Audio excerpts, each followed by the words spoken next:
Hola, ¿qué tal? Donc, je vais vous faire l'analyse par rapport à la liste de Didier Deschamps d'hier soir. Voilà, je vais dire un petit peu qu'est-ce que j'en pense.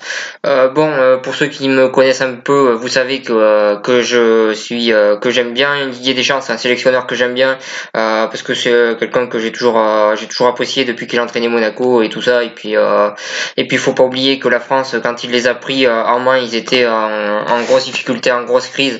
Et aujourd'hui, ils font partie quand même des meilleures équipes du monde. Donc c'est un sélectionneur que moi globalement j'aime bien, mais ça m'empêche pas d'avoir un avis et d'être pas forcément tout le temps d'accord avec lui. J'en suis pas non plus au point des supporters du Barça qui se mettent limite à genoux quand Messi met un but. C'est de l'humour, t'inquiète pas. Donc j'en suis pas non plus à ce point-là et ça m'empêche pas de pas être d'accord avec lui. Donc je vais analyser un petit peu sa liste. Donc on commence tout de suite par les gardiens. Areola, Mandanda et Lloris. Areola donc en troisième gardien, Mandanda en deuxième et Lloris en premier. Donc là, je pense que c'est logique parce que depuis le début, c'est eux qui l'a sélectionné, donc c'est tout à fait normal. Je pense qu'on a des bons gardiens, les trois sont des bons gardiens, mais aucun des trois n'est un grand gardien. Et c'est peut-être là où il va y avoir des problèmes pour la Coupe du Monde parce que ces gardiens-là ne sont pas des grands gardiens, c'est juste des bons gardiens selon moi. Et voilà sur ça. Si on compare Lloris, par exemple, d'ailleurs Didier Deschamps hier a parlé du Brésil, de l'Espagne et de l'Allemagne. Si on compare Lloris aux trois gardiens des autres équipes, même si l'Allemagne, je pense, ne mettra pas Neuer dans les buts, ils mettront dans ces cas-là le gardien du Barça et ça changera pas grand-chose parce qu'il est à peu près presque aussi bon à l'heure actuelle. Donc si on compare Lloris à ces trois gardiens-là, Lloris est totalement inférieur. Donc voilà sur ça, on a des bons gardiens, mais on n'a pas de grands gardiens. Mais ces trois-là méritent d'être sélectionnés. Ensuite, à gauche, on a Hernandez et Mendy. Donc il a pris le risque de mettre Mendy qui revient de blessure. Je pense qu'il a dû lui parler et Mendy a dû lui dire dans quel état physique il était. Et ça doit être bon, vu que je pense que Deschamps a sûrement des informations sur son physique que moi j'ai pas et que nous on n'a pas. Donc voilà, après Mendy, c'est sûr que s'il est en forme, c'est le meilleur latéral gauche français, il n'y a pas de souci. Maintenant, je sais pas trop dans quel état de forme il est, et ça reste un point d'interrogation. Après pour Hernandez à l'heure actuelle, il a fait une saison complète, il a fait une bonne saison. Voilà, il y a rien à dire. Je pense qu'il mérite sa sélection. Donc voilà sur ça. Ensuite, en défenseur central, Varane, Umtiti, Kipembe et Rami. Donc Varane et Umtiti, bon ça c'est les titulaires indiscutables. Malheureusement il va manquer Koscielny. J'espère que les deux ensemble vont réussir à bien s'associer et à bien jouer parce qu'on a vu que sans Koscielny c'était compliqué, mais c'est quand même deux joueurs avec un énorme potentiel et un énorme talent et j'espère qu'ils vont le faire voir au monde entier leur talent et leur potentiel durant cette Coupe du Monde parce que c'est vraiment deux joueurs, c'est vraiment deux très bons joueurs. Et j'espère qu'ils vont vraiment confirmer ça pendant la Coupe du Monde. Ensuite, pour Kimpembe, honnêtement, je préfère un joueur comme Laporte, mais après Deschamps, il l'a mis dans sa liste tout le temps depuis pratiquement 2 ans, donc c'est normal qu'il soit là. C'est logique, c'est cohérent et voilà sur ça. Après, je pense que Kimpembe va avoir un petit peu de temps de jeu et ça va être à lui de prouver qu'il mérite d'être dans cette liste. Et j'espère que mes doutes se confirmeront pas et qu'il va me prouver le contraire. Donc voilà sur ça. Ensuite Rami, je pense qu'il va jouer très très peu. Je pense il est surtout là parce que c'est un joueur qui sait être un meneur, qui sait réunir le vestiaire et tout ça. Je pense que son rôle, ça va être plutôt celui-là.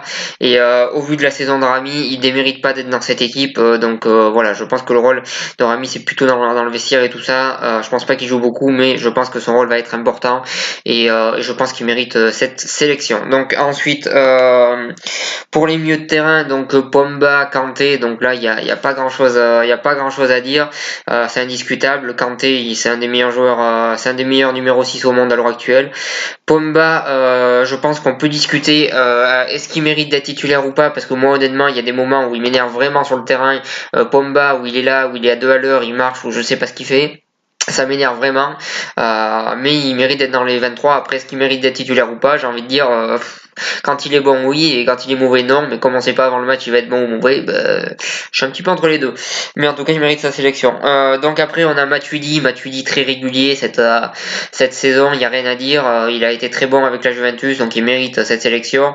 Tolisso, à chaque fois qu'il joue avec l'équipe de France, bah, il est performant et avec le Bayern de Munich il est plutôt pas mal, donc il mérite sa sélection. Et la grosse surprise, Rabiot n'est pas dans l'équipe et c'est Nzonzi qui y est. Donc honnêtement, moi j'avais dit que je voulais pas Rabiot dans l'équipe parce que Rabiot il m'énerve vraiment à chaque fois qu'il joue en équipe de France. On a vu le match avec la Russie où il a marché à 2 à l'heure durant tout le match. Je sais pas trop qu'est-ce qu'il a fait, il a été très mauvais. Il y a eu aussi le match quand la France a joué dans un pays, je me rappelle plus, un pays enfin vers la Russie, un pays de l'Europe de l'Est. Je me rappelle plus lequel, je crois que c'était peut-être la Biélorussie peut-être, où il avait dit qu'il avait pas été bon dans ce match-là parce qu'il avait pas envie de jouer parce qu'il faisait froid. Donc quand on entend des choses comme ça, honnêtement, je vois pas, honnêtement c'est, voilà, pour moi il mérite pas d'être sélectionné rien que pour ce qu'il a dit. Donc voilà, Rabiot dès qu'il joue en équipe de France, c'est quelqu'un qui m'énervait. C'est quelqu'un qui est très sûr de lui et qui refuse de jouer numéro 6 alors qu'il sait très bien que le poste de numéro 6 pourrait le faire lui donner une super carrière. Donc tant qu'il continue à être têtu et pas à se remettre en question, pour moi, il mérite pas d'être dans cette sélection de l'équipe de France. Et Nzonzi mérite d'être à sa place parce que Nzonzi, il a joué une fois ou deux, je crois, avec l'équipe de France et il a confirmé, il a été bon. Donc bravo à lui. Il aurait pu aussi sélectionner un des deux Lyonnais, je pense à Ndombele, je crois, désolé pour la prononciation, ou Touzard, mais il a sélectionné Nzonzi parce qu'il l'a déjà testé et il sait ce qu'il vaut. Donc c'est logique, c'est pas illogique. Donc voilà sur ça. Ensuite en attaque on a Dembélé. Dembélé il a fait une saison compliquée cette année avec le Barça. Mais je pense qu'il mérite quand même d'être sélectionné parce qu'à chaque fois qu'il joue en équipe de France, il est quand même assez bon. Donc voilà sur ça. Ensuite, on a Fekir. J'étais surpris que Fekir soit dans la liste parce que j'avais l'impression qu'il comptait pas trop sur lui. Après, je pense que c'est la blessure de Payet qui a fait que Fekir soit sélectionné parce que je pense que c'est des joueurs un petit peu au même profil et je pense que c'est lui qui a profité de la blessure de Payet et je pense que Payet aurait été dans les 23 s'il n'avait pas été blessé. Je pense que c'est donc Fekir qui a profité de son absence. Après peut-être que c'est Dembélé ou Thauvin, mais moi je pense que c'est Fekir. Après Fekir, honnêtement, vu la saison qu'il a fait à Lyon, il ne mérite pas d'être sélectionné parce qu'il a vraiment fait une bonne saison avec Lyon, il n'y a rien à dire. Donc sa sélection n'est pas déméritée. Donc voilà sur ça. Ensuite Giroud, Giroud, il est à chaque fois qu'il joue en équipe de France, il est bon, il marque des buts. Il commence à marquer un petit peu des buts aussi à Chelsea, c'est intéressant ça. Voilà, il commence à marquer des buts, mais en équipe de France, il a toujours été bon, donc sa sélection est méritée. Ensuite, Griezmann, donc Antoine Griezmann. Griezmann, il y a rien à dire, il mérite largement d'être sélectionné. C'est vraiment le meneur de cette équipe. Et j'espère qu'il va se comporter en meneur et qu'il va emmener cette équipe de France jusqu'au bout et faire gagner la Coupe du Monde. J'espère vraiment que Griezmann va être à fond dans cette Coupe du Monde et j'espère qu'il va tout donner pour les Bleus. Ensuite, Lemar. Alors Lemar, cette année, il nous fait une saison catastrophique avec Monaco. Mais à chaque fois qu'il est en équipe de France, il est bon. Il est très très performant avec l'équipe de France, donc rien que pour ça, il mérite sa sélection. Ensuite, Mbappé, c'est pas forcément discutable et j'espère que Mbappé va prouver au monde entier, il va montrer au monde entier le talent qu'il a et j'espère qu'il va être très très bon durant cette Coupe du Monde. Donc là, c'est pas discutable. Et ensuite, Thauvin. Donc Thauvin, j'ai eu peur qu'il y soit pas honnêtement en regardant la liste parce que j'espérais vraiment qu'il y soit. Et comme Didier Deschamps a fait sa liste dans l'ordre alphabétique, Thauvin est arrivé en dernier. Donc je commençais un petit peu à stresser devant ma télé. Non, Thauvin, pour moi, il a fait une très très bonne saison cette année. Même si certains diront que dans les grands matchs, il s'est un petit peu loupé, je dirais qu'il a loupé certains grands matchs et qu'il en a réussi certains autres. Mais je pense que Thauvin a globalement fait une très très bonne saison et Thauvin mérite pour moi cette sélection. J'ai vu que sa sélection était un petit peu discutée sur les réseaux sociaux. Après sur les réseaux sociaux tout est discuté. Mais pour moi, il mérite sa sélection, surtout qu'il avait comme concurrent Coman qui revient à peine de blessure. Et Martial qui depuis 4 mois joue pratiquement pas avec Manchester United. Voilà, pour moi, Thauvin mérite cette sélection et mérite d'être sélectionné dans cette équipe de France. Donc voilà sur ça. Donc je pense que globalement c'est une bonne liste de la part de Deschamps, et je viens de me rendre compte que j'ai oublié les latérales droits. Je suis désolé, mais je vais le faire du coup, les latérales droits. Donc Pavard et Sidibé. Donc Sidibé, c'est pas discutable. Moi Pavard, honnêtement, je l'aurais pas sélectionné. Je pense que Debuchy il a plus d'expérience et il est meilleur tout simplement sur le terrain. Donc j'aurais plutôt sélectionné Debuchy que Pavard. Après, ça reste le choix de Deschamps. Et honnêtement, Pavard, j'ai regardé pas mal de vidéos de lui, du bon et du moins bon qu'il avait fait, et je le trouve pas exceptionnel, parce que je regarde pas trop la Bundesliga, donc du coup j'ai regardé pas mal de vidéos de lui pour voir le niveau qu'il avait réellement, et je le trouve pas exceptionnel. Donc voilà, sur ça, Pavard, moi je l'aurais pas sélectionné. Je trouve Debuchy bien meilleur. Après, on peut parler aussi de Bounassar, mais peut-être que Bounassar, pour moi c'est un petit peu trop tôt pour qu'il joue en équipe de France. Mais en tout cas, Debuchy, je l'aurais mis à la place de Pavard. Donc voilà pour cette sélection.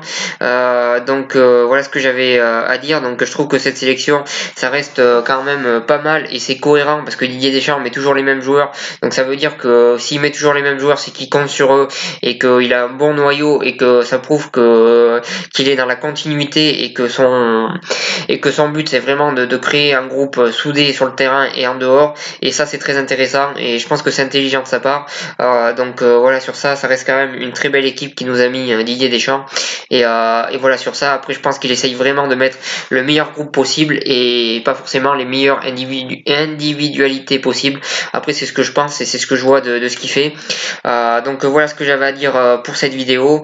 Je compte aussi faire, si ça vous intéresse, une vidéo sur la sélection espagnole, donc sur la sélection espagnole quand le verdict sera fait, et une vidéo sur la sélection et une vidéo sur la sélection portugaise, qui a fait d'ailleurs sa sélection hier, presque au même moment que la France. Donc je compte aussi faire une vidéo. Dites-le moi en commentaire si ça vous intéresserait que je le fasse. En tout cas, moi ça m'intéresserait bien de le faire. Voilà sur ça, voilà pour cette vidéo. Si vous avez aimé, n'hésitez pas à partager, à cliquer j'aime et à en parler autour de vous. Et moi je vous souhaite un agréable week-end.